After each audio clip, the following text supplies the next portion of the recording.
Day 1-1, it's finished. I imagine some familiar frustrations rearing the head in that second half.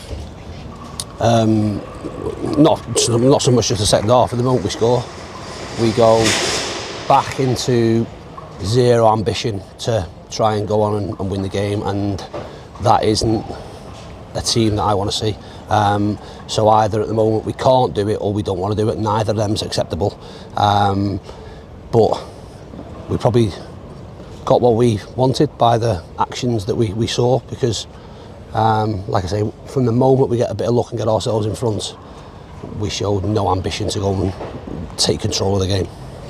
You spoke similarly after the Leyton Orient game, and you said then it can't happen again, it won't happen again. Is it becoming a trend? How do you sort of stop that? Well, it is, because it's happened again. How do we stop that? Well, listen, we've got to stick together with the group that we've got, but ultimately if they can't do it, I'm not going to sit and accept what I've seen, because that isn't what my teams look like. So I'll take responsibility for that, I'll take accountability for that, I'll make the changes that need to be changed, and if people are out of the team or out of the club, then unfortunately that's a consequence of it. My job is to make sure we're competitive and improve year on year. At the minute we haven't improved. Talk to us about the changes you made today, particularly the two at wing back, Jaden Fevrier and Danny Andrew coming in. What was the thinking there? The wing backs haven't been good enough. That's the truth of it. We've defended poorly as a team, across the board, not just in wider areas, but we haven't defended well enough in wide areas. So I suppose then you look at it and go, well, we'll go with some experience down one side and more of an attacking threat down the other side. But just the way we played the game in the first half, it was pointless having Fevs on the pitch. We didn't give him the ball. Brad didn't take the ball and feed him and give him 1v1 situations or opportunities. We were just miles too passive and didn't want to make mistakes. That's certainly what it looked like for me.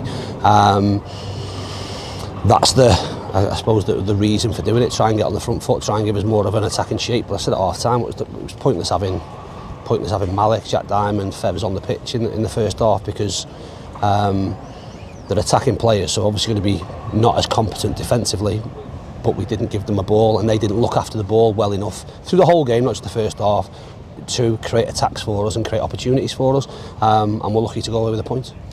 And that must be frustrating, because the goal itself comes from bright, positive play, forcing the turnover and then getting bodies forward, which just you stopped doing then.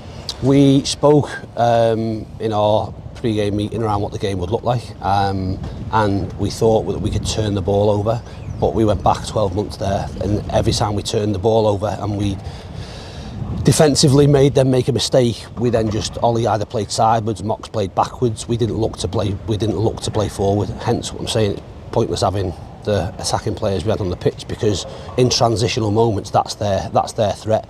They didn't do well enough to look after the ball when they got it, but we didn't service them nowhere near enough, and that's a concern, because if we're going to play like we did there, then I've got the wrong squad, and the squad that we put together isn't set out to play as we're playing there, as we're making a decision to. So we've got to change that. The positive comes in the fact that I like to take the game out of the way Tuesday. We've got 3 full weeks to work on it, and the players will be working really, really hard. Like I say, I'm not going to stand, sit, do whatever and accept where we're at. We need to improve. If people come here to be better players, to be part of a club that has had success, at the moment looks like maybe people can't handle that a little bit, and that needs to change. You only do that by working hard, like I say, sticking together, accepting our weaknesses currently, and we'll do that over the coming weeks.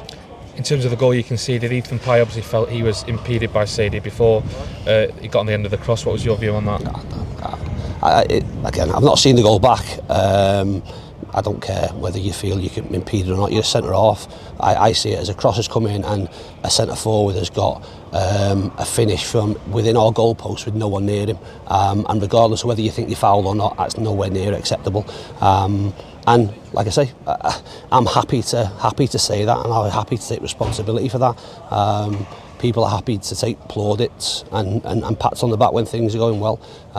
When things aren't, and that's not taken away from any sort of, as I said previously, divine right to think you can go somewhere and win.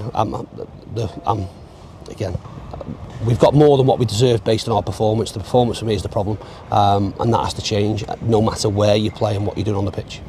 You talk about sticking together. Obviously, the answer won't always be to turn to the transfer market, but the window shuts on Monday. Would you like to still add to the group? Of course, but there are players that quite evidently at the moment aren't getting in the team, and we're not playing very well. So where we are budget-wise, people will need to go out in order for people to come in.